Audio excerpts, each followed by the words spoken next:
ಏನಿಗಿದೆಲ್ಲ B J ಪಿಯವ್ರು ಮಾಡೋಕ್ಕೆ ಸಾಧ್ಯ ಆಗಿಲ್ಲ. ಬರೀ ಯಾವುದನ್ನು ನೋಡಿದಿರಾ? ಚುನಾವಣೆ ಇತಿಹಾಸ ತೆಗೀರಿ ನೀವು, ನಮ್ಮ ಕಾಂಗ್ರೆಸ್ ಪಕ್ಷದ ಇತಿಹಾಸ ತೆಗೀರಿ.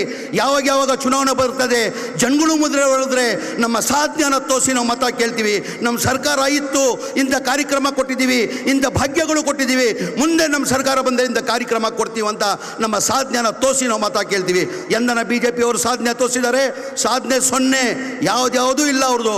ಬರೀ ಹಿಂದೂ ಮುಸಲ್ಮಾನ್. ಅವ್ರು ಯಾವ ಹಿಂದೂನೂ ಬೇಕಾಗಿಲ್ಲ, ಯಾವ ಮುಸಲ್ಮಾನೂ ಬೇಕಾಗಿಲ್ಲ. ಅವ್ರು ಬೇಕಾಗಿರೋದು ಅಧಿಕಾರ. ಹೆಚ್ಚಿನ ಸಂಖ್ಯೆಯಲ್ಲಿ ಅಲ್ಪಸಂಖ್ಯಾತರು ಇದ್ದಾರೆ ಇಲ್ಲಿ. ನಮ್ಮ ಇಸ್ಲಾಂ ಧರ್ಮಲ್ಲೂ ನಮ್ಗೆ ಹೇಳ್ಕೊಟ್ಟಿಲ್ಲ ಜಾತಿ ಭೇದ ಮಾಡಿ ಅಂತ ಹೇಳಿಲ್ಲ. ನೀವು ಪ್ರೀತಿಯಿಂದ ಬಾಳಬೇಕು, ಅಣ್ಣ ತಮ್ಮದಿರಿಗೆ ಬಾಳಬೇಕು, ವಿಶ್ವಾಸದಿಂದ ಬಾಳ್ಬೇಕಂತ ನಮ್ಮ ಇಸ್ಲಾಂ ಧರ್ಮ ಹೇಳಿರೋದು. ಮಜಹಬ್ ನಹಿ ಸಿಖಾತಾ ಆಪಸ್ ಮೇ ಬೈರ್ ರಖ್ನಾ, ಹಿಂದಿ ಹೈ ಹಮ್, ಹಿಂದೂಸ್ತಾನ್ ಹಮಾರಾ, ಸಾರೇ ಜಹಾಂ ಸೆ ಅಚ್ಚಾ ಹಿಂದೂಸ್ತಾನ್ ಹಮಾರಾ. ಇಸ್ಲಾಂ ಧರ್ಮ ಇದು ಹೇಳ್ಕೊಟ್ಟಿರೋದು. ದಯಮಾಡಿ ಇದೆಲ್ಲ ತಾವು ಅರ್ಥ ಮಾಡ್ಕೊಳ್ಬೇಕಾಗಿದ್ದು. ಇದಕ್ಕೆ ನಾವು ಮನೆಗಳು ಕೊಡ್ತೀವಂತ ಬಿ ಜೆ ಪಿಯವ್ರು ಹೊಟ್ಟೆ ಕಿಚ್ಚು, ಅವ್ರು ಕೊಡೋಕ್ಕೆ ಸಾಧ್ಯ. ಸೋಮಣ್ಣ ಪಾಪ ಪ್ರಯತ್ನ ಮಾಡಿದ್ರು, ಇಲ್ಲ ಅಂತ ಇಲ್ಲ. ಸೋಮಣ್ಣ ಅವ್ರು ಪ್ರಯತ್ನ ಮಾಡಿದ್ರು, ಯಡಿಯೂರಪ್ಪನೂ ಒಪ್ಪಲಿಲ್ಲ, ಬಸವರಾಜ ಬೊಮ್ಮಾಯಿನೂ ಒಪ್ಪಲಿಲ್ಲ. ಏನಕ್ಕಂದರೆ ಅವ್ರು ಬಡವ್ರ ಬಗ್ಗೆ ಕಾಳಜಿ ಇರ್ಕೊಂಡಿಗೆ. ಏನಕ್ಕೆ ಬಡವ್ರ ಬಗ್ಗೆ ಬರೀ ಕಾಂಗ್ರೆಸ್ ಪಕ್ಷ ಮತ್ತು ಸಿದ್ದರಾಮಯ್ಯ ಮಾತ್ರ ಬಡವ್ರ ಬಗ್ಗೆ ಕಾಳಜಿ.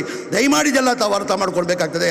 ಹಾಗೇಳಿ ನಾನು ಹೆಚ್ಚಾಗಿ ಮಾತಾಡೋಕೆ ಹೋಗಲ್ಲ. ಏನಕ್ಕಂದರೆ ಖರ್ಗೆ ಸಾಹೇಬರು ಮಾತಾಡಬೇಕು, ಸಿದ್ದರಾಮಯ್ಯ ಮಾಡಬೇಕು. ಇನ್ನೊಂದು ಬಾರಿ ತಾವಿಷ್ಟು ದೊಡ್ಡ ಸಂಖ್ಯೆಯಲ್ಲಿ ಇನ್ನೊಂದು ಬಾರಿ ನಿಮಗೆ ಕೋಟಿ ಕೋಟಿ ಕೋಟಿ ಕೋಟಿ ನಮಸ್ಕಾರಗಳನ್ನು ಸಲ್ಲಿಸಿ ನಾನು ಮಾತು ಮುಗಿಸ್ತೀನಿ. ಜೈ ಹಿಂದ್, ಜೈ ಕರ್ನಾಟಕ, ಜೈ